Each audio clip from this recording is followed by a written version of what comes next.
Sberbank's new card rules, what Russia's biggest bank is really doing with your money. Imagine waking up one morning, reaching for your phone to check your bank account, and seeing a notification you never expected. Your card has been flagged. Your balance, sitting quietly at just 10,000 rubles, money you were saving for groceries, for rent, for your family, has triggered a review. No warning, no explanation, just a cold digital message telling you that something about your account has raised a concern. That is the story spreading across Russia right now. Millions of people are asking the same question. Is this real? Is the country's biggest bank actually watching your balance? And is 10,000 rubles enough to put you under scrutiny? Today, we are going to find out exactly what is happening inside Russia's banking system. We are going to separate the truth from the panic, explain what these new rules actually mean for ordinary people, and give you the knowledge you need to protect your money. Stay with us, because by the end of this video, you will understand something that millions of Russians are still confused about. And that confusion could cost them dearly. Part 1. The story that shook Russia. It started, as so many modern panics do, on social media. In the early days of May 2026, a wave of alarming posts began circulating across Russian Telegram channels, online forums, and news aggregators. The headlines were dramatic and frightening. They declared that Russia's largest bank, a financial institution trusted by tens of millions of citizens, had secretly introduced new restrictions on its debit and credit cards. According to these posts, a balance of just 10,000 rubles, roughly equivalent to about $130 at current exchange rates, was now enough to trigger an automatic review and potentially freeze your account. The posts spread with the speed and ferocity that only truly frightening financial news can achieve. People forwarded them to their parents, their grandparents, their colleagues. Chat groups lit up with warnings. Comment sections filled with stories of people claiming their accounts had been blocked, their money had disappeared, their pensions had been swallowed by an invisible system that suddenly seemed to be monitoring everything. Russia is a country where trust in financial institutions has never been unconditional. History has taught ordinary Russians to be cautious about their saving. Memories of the Soviet-era savings accounts that became worthless overnight, of the 1998 ruble crisis when banks collapsed and wiped out life savings in a matter of weeks, of various pyramid schemes that devastated communities in the 1990s. All of this historical memory sits just beneath the surface of daily life. When news of bank restrictions spreads, it does not take much for that deep anxiety to erupt. And so, within hours, what had started as a few alarming posts became a genuine panic. People began lining up at ATMs. Customer service lines at the bank were flooded with calls. Local news outlets picked up the story, and that is how it arrived in your feed. Perhaps why you clicked on this video today. But here is the thing about panic. It spreads fastest when the truth is unclear, when people do not have the full picture. And in this case, the full picture is far more complex and far more interesting than a simple story about a bank targeting ordinary account holders. Part 2. The law everyone is misunderstanding. To understand what is really happening, you first need to understand a piece of Russian legislation that most ordinary people have heard of, but few actually understand. It is called Federal Law Number 115, and it has been at the center of this controversy. Federal Law 115 was introduced as part of Russia's effort to combat money laundering, terrorism financing, and financial crimes. On paper, its purpose is straightforward. It requires banks and other financial institutions to monitor transactions and report suspicious activity to a government body called Rosfin Monitoring, which is roughly equivalent to a financial intelligence unit found in most developed countries. The law has existed for many years, but its implementation has evolved, and recent updates have made it feel more present in everyday banking life. This is the foundation of the panic. People are aware that banks are now required to flag certain accounts and transactions, but they do not know exactly what triggers these flags, and that uncertainty creates space for misinformation to flood in. Here is what Federal Law 115 actually says about the specific numbers involved. Under mandatory control provisions, banks are required to automatically report individual transactions that exceed 1 million rubles. Let that number sink in. 1 million rubles. Not 10,000, not 50,000, not 100,000. 1 million rubles. At today's exchange rates, that is approximately 13,000 US dollars in a single transaction. For a transaction of 10,000 rubles to attract attention under this law in its basic form, it would not be the amount itself that triggered concern. It would have to be part of a broader pattern. Repeated unusual transfers, structured transactions designed to avoid reporting thresholds, connections to accounts already under investigation, or behavior that the bank's automated systems flag as inconsistent with the account holder's established history. A grandmother who keeps 10,000 rubles in her account to cover monthly expenses is not the target of Federal Law 115.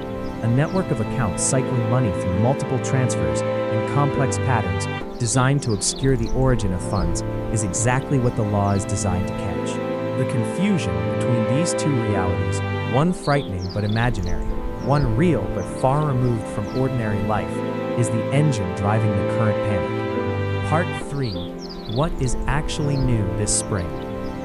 Now, here is where things get genuinely interesting, because while the panic about 10,000 rubles is built largely on misinformation, there are real changes happening at Russia's biggest bank this spring, and understanding them matters. The first and most significant change affects pensioners across the country. Starting from the 1st of April 2026, pension payments in Russia are being directed exclusively to cards on the National Mir payment system. Mir, which means both peace and world in Russian, is the country's domestically developed payment network. It was created as an alternative to Visa and MasterCard after Western sanctions made the operations of those international networks within Russia increasingly complicated. For years, many Russian pensioners received their state pension payments through Visa or MasterCard debit cards issued by their banks. That arrangement is now ending. If you are a pensioner, or if you have elderly relatives who receive state pension payments, and those payments were going to a Visa or MasterCard account, you need to take action.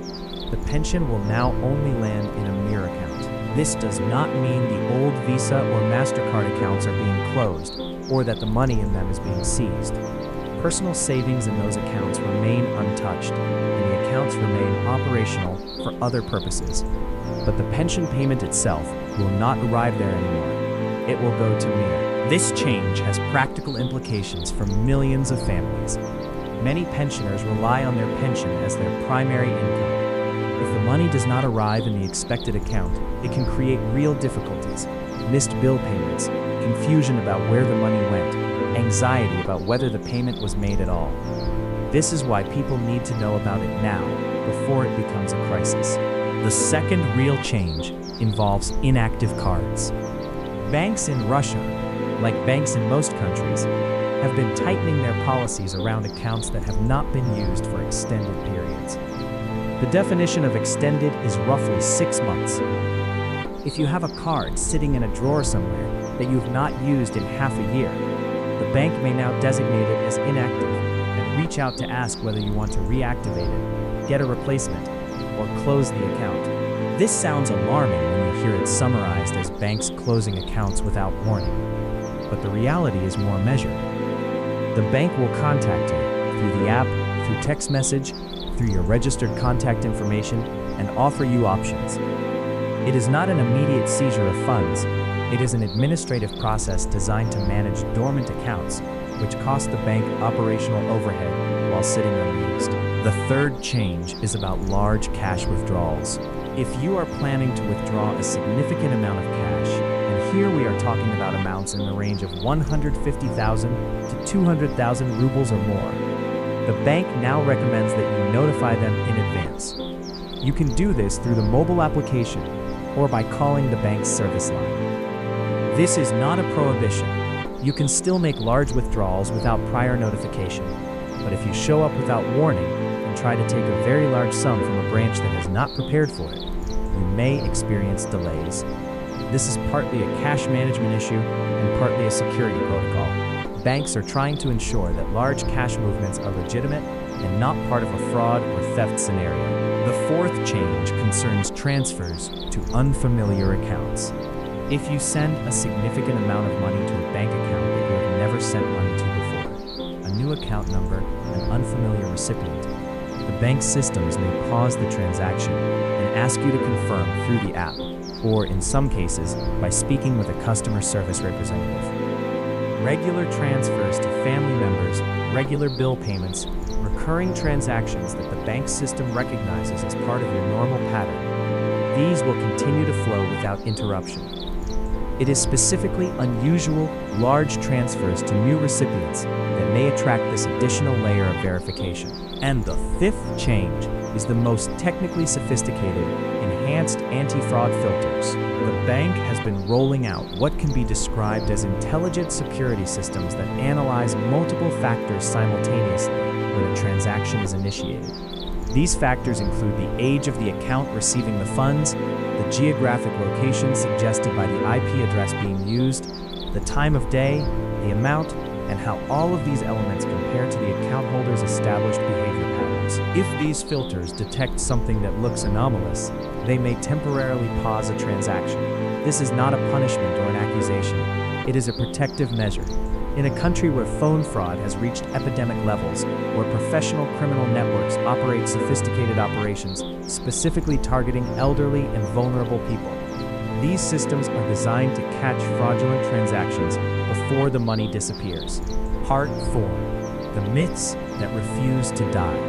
Let us now address directly the specific claims that have been driving the panic online, because understanding why these claims are false is just as important as knowing what is true. The first and most widespread claim is that any account balance exceeding 10,000 rubles will now automatically trigger a review and possible account freeze. This is false.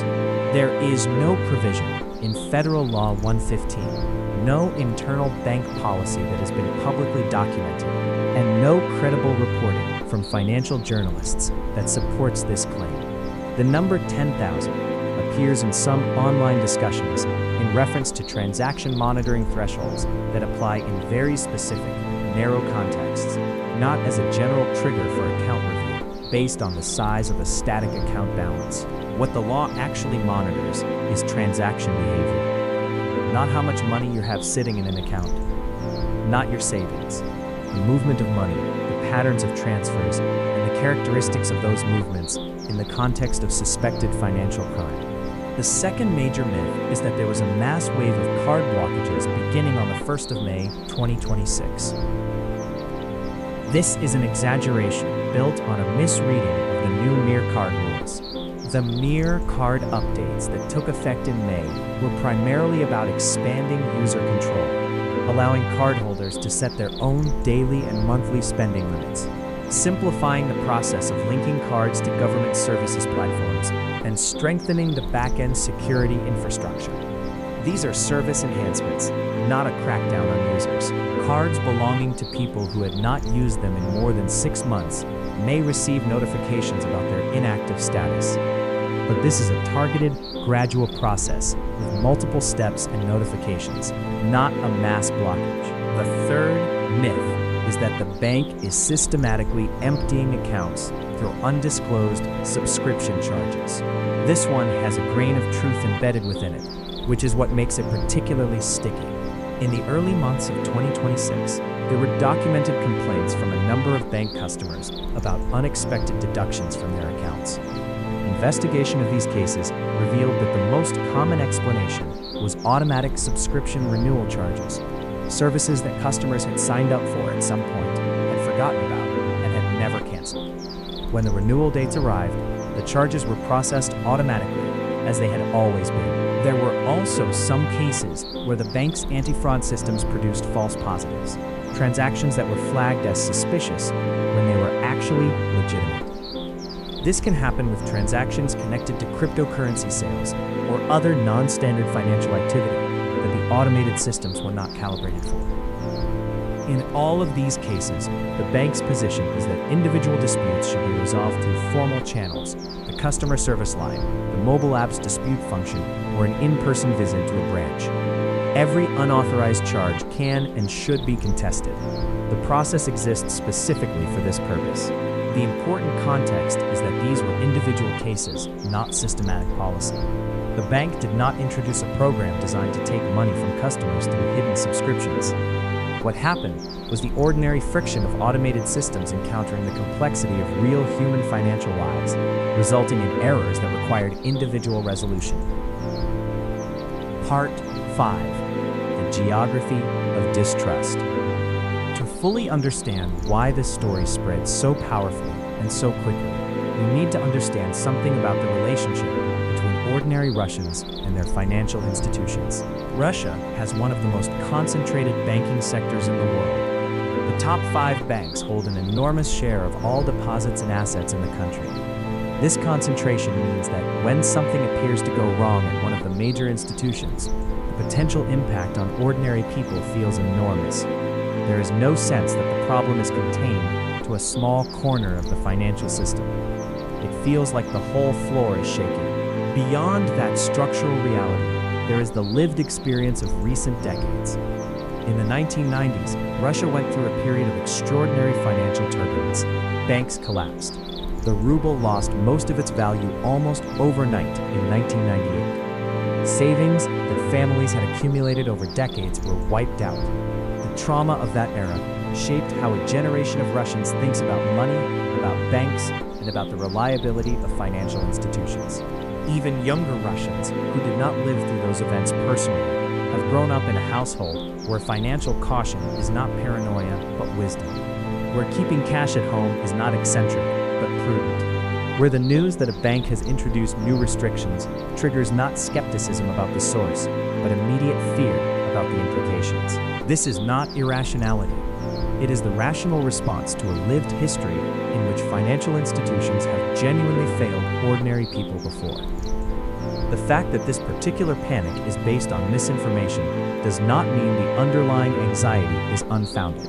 It means the anxiety is real and the information is wrong. Understanding this distinction matters enormously for how we respond to situations like this. The answer is not to dismiss the fear. The answer is to give people accurate information. Part 6. The real landscape of banking changes in Russia. While we have been focused on what is not happening, it is worth stepping back to understand the broader context in which these specific changes are occurring. Russia's banking sector has been undergoing significant transformation over the past several years, accelerated dramatically by the events of 2022 and the subsequent disconnection of many Russian banks from international payment networks. The forced pivot toward domestic systems, MIR, domestic interbank transfer systems and local digital payment infrastructure, has not been seamless, and the friction points of that transition are still being worked through. At the same time, digital financial crime has reached levels that pose a genuine threat to ordinary account holders. Telephone fraud schemes in which criminals call victims pretending to be bank security officials and manipulate them into transferring funds have become a major and growing problem in Russia. The losses from these schemes run into billions of rubles annually, and the victims are disproportionately elderly people who are less familiar with the tactics used and more likely to respond to official-sounding pressure. Banks are under significant pressure from regulators and from public expectation to do more to prevent these losses. The enhanced security measures being introduced, the additional verification for transfers to new accounts, the intelligent monitoring systems, the proactive review of inactive cards are largely responses to this pressure. They are not designed to inconvenience ordinary account holders. They are designed to create barriers against the fraudsters who are stealing from those ordinary account holders. The challenge is that any system designed to catch unusual behavior will, by its nature, occasionally flag behavior that is unusual but completely legitimate. A person who does not use their card for 6 months and then suddenly makes a large purchase is behaving in a way that could be either a fraud victim being manipulated or simply someone who kept their savings in cash and has decided to spend some of it. The system cannot always tell the difference without human review. This is the inherent tension in financial security systems. The more aggressive the protection, the more friction ordinary users experience. Banks are constantly calibrating this balance, and and they do not always get it right. Part 7. What to do right now. If you are watching this video and you are worried about your accounts, whether your own or those of elderly relatives, here is what you need to do. The first and most urgent action, if it applies to you or someone you care about, is to verify the status of pension payments. If a pensioner in your family has been receiving their state pension in a Visa or MasterCard account, that arrangement is changing. The pension will now be directed to a Mir account. This needs to be sorted out before payments are missed. Visit a bank branch with identification, explain the situation, and ensure that a Mir card is set up and designated as the pension payment destination. The second action is to check the status of any cards that have not been used recently. Open the mobile app, find every card linked to your accounts, and look for any notifications about inactive status. If a card has been flagged as inactive, you will have options to reactivate it by making a transaction, arrange for a reissue, or close the account if you no longer need it. The key is to take a deliberate action rather than letting the account sit in limbo. The third action is to review your subscription payments. Go through your account transaction history and look for regular small deductions, monthly or annual charges from streaming services, software subscriptions, fitness apps, or any other service that charges recurring fees.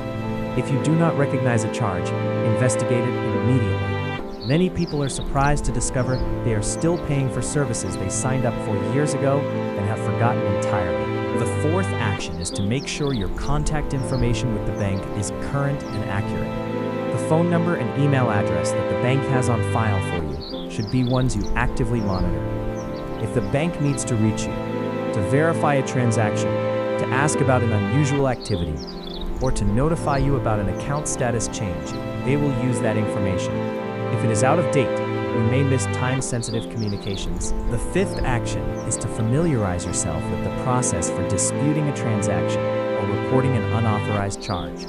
Know the service line number. Know how to use the dispute function in the mobile app. If something unexpected happens to your account, an unfamiliar charge, a temporary hold on a transaction, a notification that something has been flagged, you want to be able to respond immediately, not spend time figuring out the process in the middle of a stressful situation.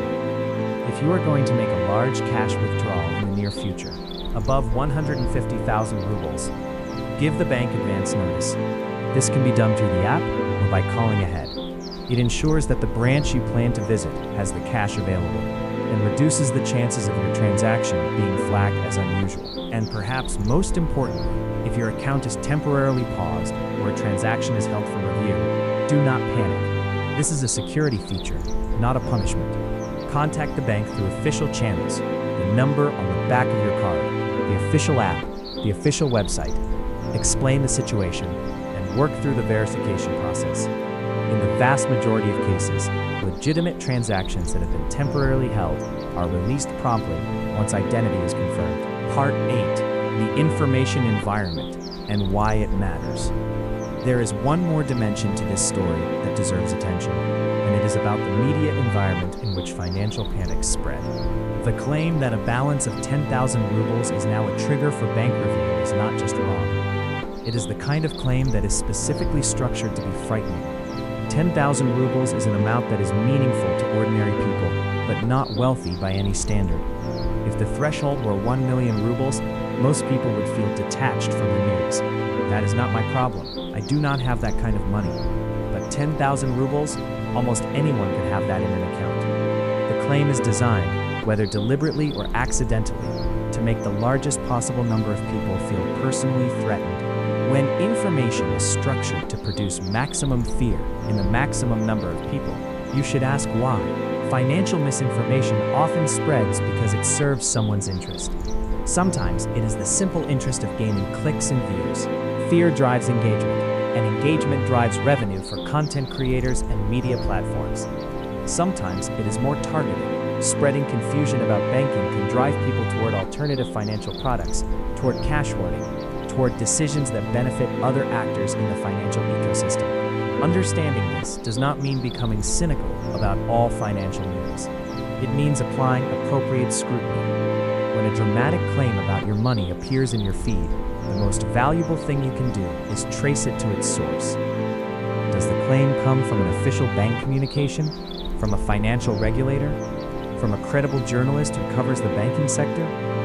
Or does it come from an anonymous post, a channel that regularly spreads alarming content, or a website with no clear editorial standards? The truth is almost always less dramatic than the panic. That is not because things are fine and there is nothing to worry about. It is because the actual complexity of financial regulations and banking operations does not lend itself to simple, shareable headlines. Real information requires context, and context is exactly what viral panic strips away. Part 9. The bigger picture, where Russia's banking system is heading. Looking beyond the immediate panic, what does the landscape of Russian banking actually look like as we move through 2026? The financial system is continuing to adapt to a reality in which Russia is substantially more isolated from global financial networks than it was 5 years ago. This creates genuine challenges for businesses that need to make international payments, for individuals with connections outside the country, for sectors of the economy that depend on foreign financial infrastructure. At the same time, the isolation has accelerated the development of domestic alternatives. The mere payment system has expanded its acceptance networks. Digital payment infrastructure has improved. The financial technology sector within Russia has been given both the incentive and the support to build systems that can function independently. Whether these domestic alternatives can fully replace the functionality of global networks is a complex question that financial analysts continue to debate. But for ordinary account holders, people who earn in rubles, spend in rubles, and live their financial lives entirely within Russia, the practical impact of the shift toward domestic systems is less dramatic than the headlines suggest. Paying for groceries, receiving a salary, transferring money to a relative, withdrawing cash from an ATM, all of these everyday transactions continue to work. The areas of genuine disruption are more specific international travel payments, purchases from foreign websites, certain business transactions. These are real complications that affect real people, but they are not the same as the domestic banking system collapsing or ordinary account holders having their savings seized. The direction of travel within Russian banking is toward tighter integration between financial services and government digital infrastructure.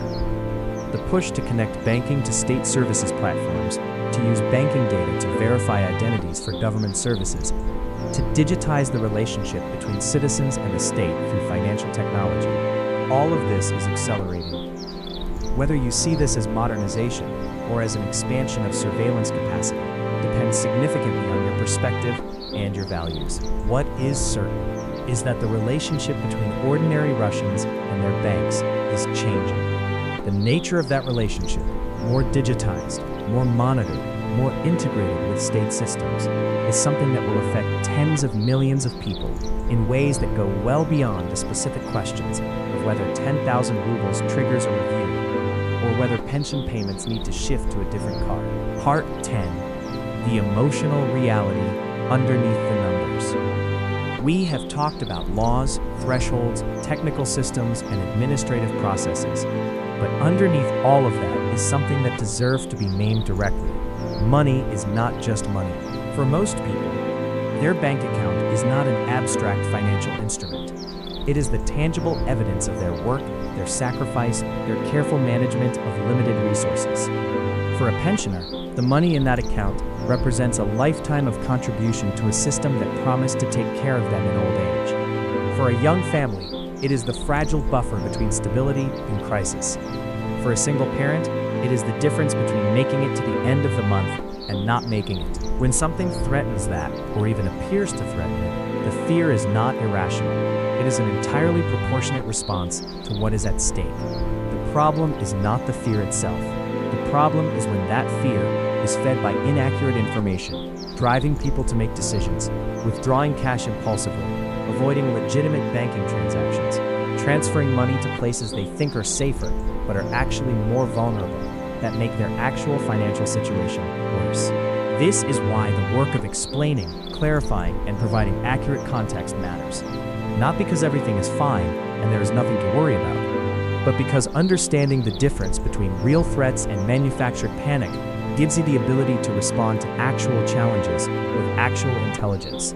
rather than reacting to shadows with fear. Part 11. Summary and what you need to remember. Let us bring this all together. The claim that a balance of 10,000 rubles now automatically triggers a bank review is a myth. It is spreading widely, but it does not reflect any actual policy, law, or verified banking practice. Federal Law 115 applies mandatory reporting requirements to individual transactions exceeding 1 million rubles, and the broader monitoring provisions are aimed at patterns of suspicious financial behavior, not ordinary account balances. There is no mass wave of card blockages that began on the 1st of May. The new rules for Mir cards are primarily about expanding user control, enhancing security features, and streamlining connections to government services. There were individual cases of unexpected account deductions earlier in the year, primarily linked to forgotten subscription renewals and isolated false positives from anti-fraud systems. These were not systematic policy. They were individual errors that can and should be disputed through official channels.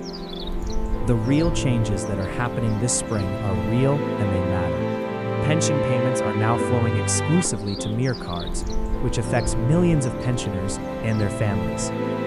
Inactive cards are being reviewed, which means any card unused for 6 months should be checked. Large cash withdrawals benefit from advance notification. Transfers to new accounts may require additional verification, and enhanced anti-fraud systems may occasionally pause transactions that look unusual. These changes are inconvenient in some cases.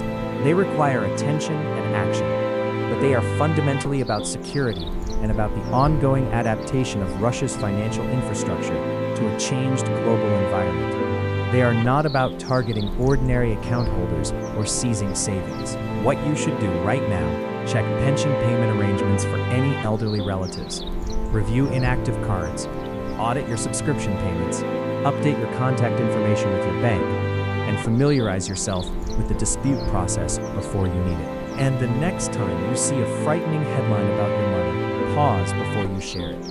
Find the source. Check whether credible financial journalists and official sources have confirmed it. Ask who benefits from your fear. Then decide what to do with the information. Because in the end, the best protection for your financial life is not panic, it is knowledge. Closing. That is the complete picture of what is happening with Russia's banking rules right now, as clearly and honestly as we can present it. If this gave you something to think about, if it helped clarify the situation for you or for someone you care about, do what you always do when a video gives you real value. We will keep watching this story as it develops. If there are genuine changes that affect ordinary account holders, you will hear about it here, with full context and verified information. Take care of your money. Take care of each other. We will see you in the next one.